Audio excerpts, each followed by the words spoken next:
Hi friends, welcome to Aarav World. ഇന്നത്തെ tech vlog ആണ്. നമുക്ക് വീഡിയോയിലേക്ക് പോകാം.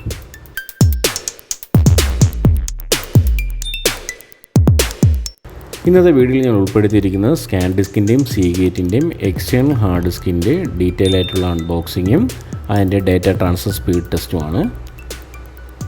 ഇത് SanDiskന്റെ എക്സ്ട്രീം പോർട്ടബിൾ SSD വേരിയന്റിൽ വരുന്ന എക്സ്റ്റേണൽ ഹാർഡ് ഡിസ്ക് ആണ്. ഇത് 1 TB ആണ് ഇതിന്റെ സ്റ്റോറേജ് സ്പേസ് വരുന്നത്.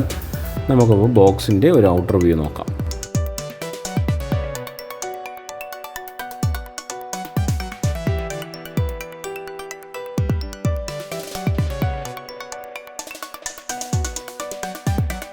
ഈ വരുന്ന വേരിയൻ്റ് സീഗേറ്റിൻ്റെ അൾട്രാ ടച്ച് സീരീസിൽ വരുന്ന 2 TB എക്സ്റ്റേണൽ ഹാർഡ് ഡിസ്ക് ആണ്. നമുക്കതിൻ്റെ ബോക്സിൻ്റെ ഓവർവ്യൂ ഒന്ന് നോക്കാം. നമുക്ക് SanDiskനെ ഒന്ന് അൺബോക്സ് ചെയ്ത് അതിൻ്റെ ഇൻറ്റേർണൽ കണ്ടൻസിൽ നിന്ന് നോക്കാം.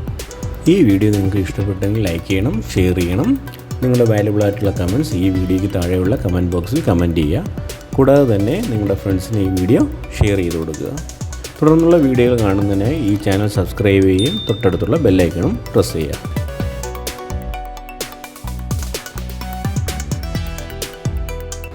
സീഗേറ്റും കൂടെ ഒന്ന് അൺബോക്സ് ചെയ്യാം.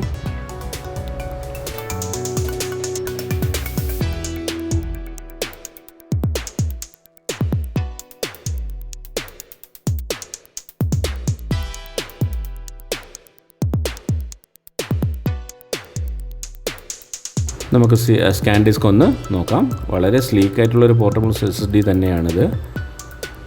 നമുക്ക് ട്രാവലിംഗ് പർപ്പസിന് വേണ്ടി ഉപയോഗിക്കാൻ പറ്റുന്ന രീതിയിലാണ് ഇതിൻ്റെ ഡിസൈൻ വന്നിരിക്കുന്നത്. ഇതിൻ്റെ കൂടെ വരുന്ന ടൈപ്പ് C ഡാറ്റ ട്രാൻസ്ഫർ കേബിളാണ് വരുന്നത്. കൂടാതെ തന്നെ ടൈപ്പ് A കൺവെർട്ടറും ഇതിനകത്ത് വെച്ചിട്ടുണ്ട്. C to ടൈപ്പ് A കൺവെർട്ടറും കൂടെ ഇതിനകത്തോട് ഇൻക്ലൂഡ് ചെയ്തിട്ടുണ്ട്.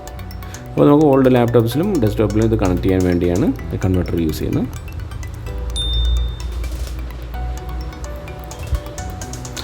കൂടാതെ തന്നെ SSD ആണ്. അപ്പോൾ നിങ്ങൾക്ക് ആ ഡാറ്റ ട്രാൻസ്ഫർ സ്പീഡ് നോക്കുമ്പോൾ നിങ്ങൾക്ക് അത് മനസ്സിലാവും.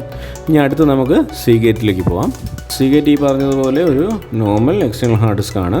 അതിൽ കൂടെയും ഡാറ്റ ട്രാൻസ്ഫർ കേബിൾ വരുന്നത് ടൈപ്പ് A കേബിളാണ്. നമുക്കത് കൺവേർട്ട് ചെയ്യാൻ വേണ്ടി ടൈപ്പ് Cയിലോ A to C cable converter അതിനകത്ത് നമുക്ക് തന്നിട്ടുണ്ട്. പിന്നെ ഇത് 3.0 തന്നെ ഡാറ്റ ട്രാൻസ്ഫർ സ്പീഡ് SSDയെക്കാളും കുറവായിരിക്കും. എങ്കിലും നല്ലൊരു ഡാറ്റ ട്രാൻസ്ഫർ സ്പീഡ് എക്സ്പീരിയൻസ് തന്നെ നമുക്ക് ഇതിൽ നിന്ന് കിട്ടുന്നുണ്ട്.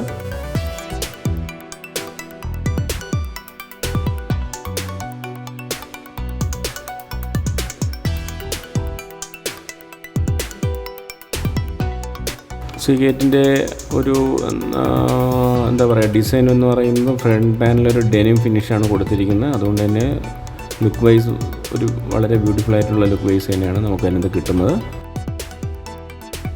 ഇനി നമുക്ക് രണ്ട് ഹാർഡ് ഡിസ്കും നമുക്കൊന്ന് ലാപ്ടോപ്പിൽ കണക്ട് ചെയ്തതിന് ശേഷം ഡാറ്റ ട്രാൻസ്ഫർ സ്പീഡ് ഒന്ന് ടെസ്റ്റ് ചെയ്യാം.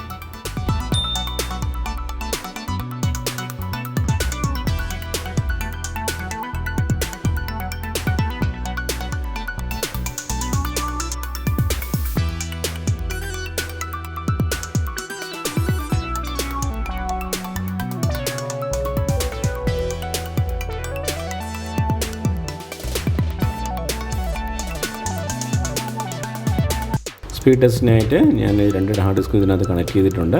കൂടാതെ തന്നെ എൻ്റെ കയ്യിലുള്ള ഒരു വിൻഡോസിൻ്റെ ISO ഇമേജാണ്. അറൗണ്ട് 5 GB സ്പേസ് ആണ് എൻ്റെ സൈസ് വരുന്നത്. ഞാൻ അതിനെ 2 ഒന്ന് ട്രാൻസ്ഫർ ചെയ്ത് നോക്കുകയാണ്.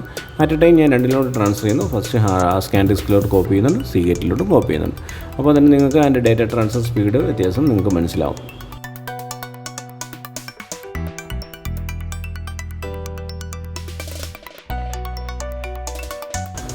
SanDiskൻ്റെ ട്രാൻസ്ഫർ സ്പീഡ് എബോവ് 200 Mbps ആണ് കാണിക്കുന്നത്. എന്നാൽ സീഗേറ്റിൻ്റെ കാണിക്കുന്നത് ഒരു 20 to 100-120 ആണ് നമുക്കിതിനകത്ത് കിട്ടുന്നത്. നല്ല രീതിയിലുള്ളൊരു ഡാറ്റ ട്രാൻസ്ഫർ സ്പീഡ് തന്നെയാണ് ഈ SanDiskൽ നിന്ന് കിട്ടുന്നത്. അതുകൊണ്ട് തന്നെ നമുക്ക് ഇത് എക്സ്റ്റേണൽ ഹാർഡ് ഡിസ്കായിട്ട് കണക്ട് ചെയ്ത് നമുക്ക് ഫയൽ സ്റ്റോറേജ് യൂസ് ചെയ്യാം. വീഡിയോ എഡിറ്റിങ്ങിനൊക്കെ തന്നെയും നമുക്ക് വേണമെങ്കിൽ ഇതിനെ എക്സ്റ്റേണൽ ഹാർഡ് ഡിസ്കായിട്ട് വെച്ച് അതിൽ നിന്ന് തന്നെ നമുക്ക് ഡാറ്റ പുൾ ചെയ്ത് വർക്ക് ചെയ്യാൻ പറ്റുന്ന രീതിയിലാണ്.